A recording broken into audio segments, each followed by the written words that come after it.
Shalom. Want to give all praise, honor, glory unto Yahweh, Bahashim Yahweh Shai, the Wadi Yahweh, Bahashim Yahweh Shai. These are the days, minutes, hours leading to the return of the one who the world calls Jesus Christ.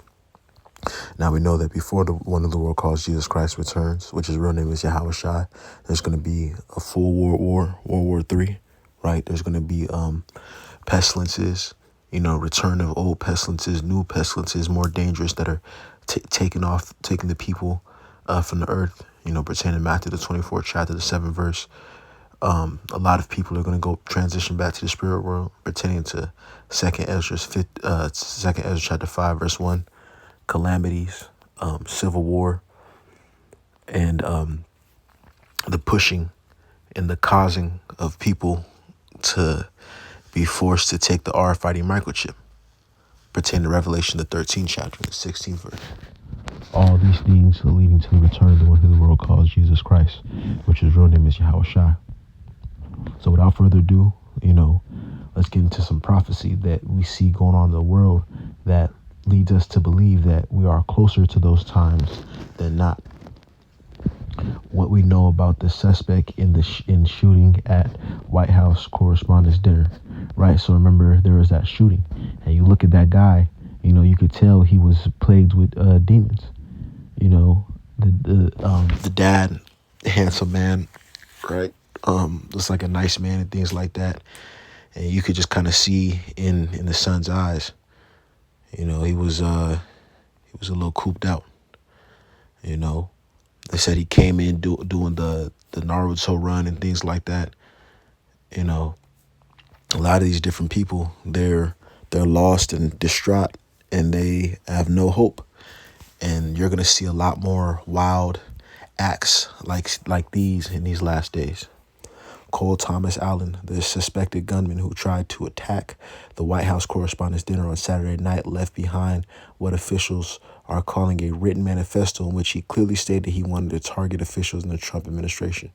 A senior U.S. official told CBS News. The president was safely evacuated, so I think they're about to go into details. He's 31, an educator from Torrance, California, with an engineering degree from a prestigious university, right? So again, these people, they have degrees, they have everything you can have in, this society, but still, things are missing. And really what was missing, is the spirit of Yahweh Shem Shai, because some of these people, they do have jobs, they do come from great households, so that's not the reason. Because some people are like, it's because they didn't have resources. No, they're just unfulfilled. You have a lot of people, whether they got money, whether they got jobs, they're unfulfilled. He was charged Monday in federal court with 3 counts, including attempting to assassinate the president. He's done. Authorities found anti-Trump and anti-Christian rhetoric on the suspect's social media accounts.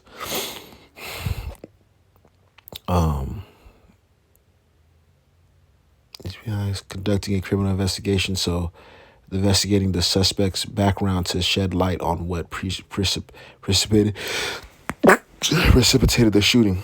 A total of 5 to 8 gunshots were fired during the incident, 2 law enforcement sources told CBS News.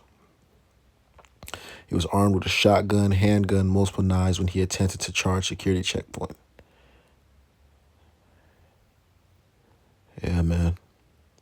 The suspect was not struck by gunfire, but was taken to hospital for evaluation. He said the suspect was a guest at the hotel. He had traveled by train from Los Angeles to Chicago, then from Chicago to D.C., dressed in black, carrying a shotgun, handgun, and several knives.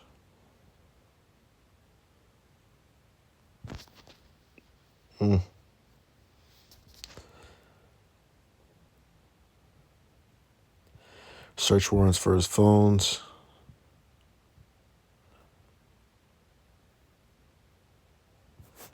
And he was a lone actor, lone gunman, lone wolf,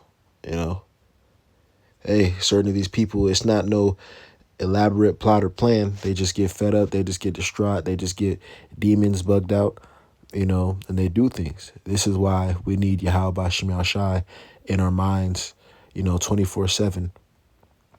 because this could be anybody, that just gets bugged out and wants to do some nonsense like this. I'm sure when he was decades ago, he was 21, or maybe even when he was in school, maybe he didn't think that he was going to ever do something like this, have to only ever see his family behind bars. Proverbs chapter 29, verse 18, where there is no vision, the people perish, but he that keepeth the law, happy is he, right? So if you ain't got no vision, you ain't got no hope.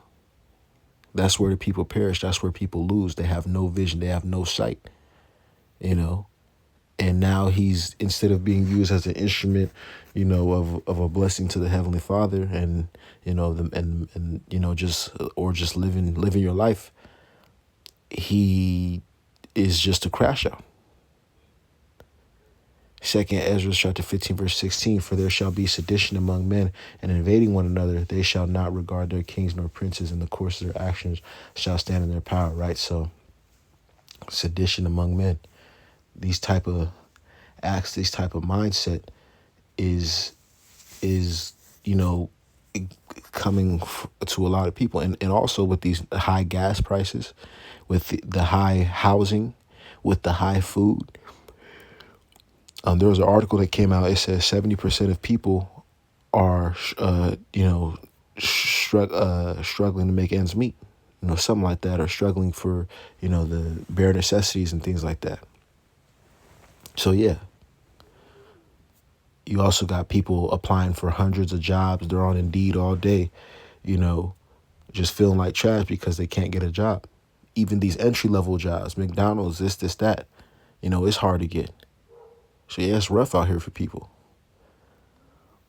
Ecclesiastes chapter 12, verse 3, in the day when the keepers of the house shall tremble, and the strong men shall bow themselves, and the grinders cease because they are few, right? So it's few jobs out here. So we are in these times. And those that look out of the windows be darkened, right? So this is a time where you have a lot of people lacking hope, full of fear, full of hatred. All these different things, all these different mind states, they're filled with it. This is why we need Yahweh Bashim Al Shai to keep us from this hopeless mind state. These people are down bad, and they sure are acting like it. So with that being said, I want to get. Actually, I think I had a little bit more. The energy crisis. As the war in Iran squeezes the global supply of oil and gas, countries are looking to source more solar power. China, the biggest producer of solar equipment globally, saw its exports double in March, reaching a new record high. So China's trying to capitalize off of this. Since the war began in February, Iran has repeatedly halted ship traffic through the Strait of Hormuz, a key bottleneck through which roughly a fifth of the world's oil flows. It's big. Called the supply shock the biggest energy security threat in history. Wow. If you echoed by other experts. The response in many parts of the world has been to ramp up purchase of solar equipment. So this is helping out China. So yeah, man, the war also rages on, and you got more other people capitalizing. So yeah, with that, I want to give all praise, honor, and glory to Yahweh Bashim Al Shai. Continue to watch, continue to pray, try to stay updated on these things, because you don't want it to take you as a thief in the night. And we are gonna need in these last days Yahweh Bashim Al Shai to be with us, man. We need our minds kept from the different evils that are going on in the world. That brother, he crashed out. Now he's done for. So with that, I want to give all praise, honor, and glory to Yahweh Bashim Al Shai. Shalom.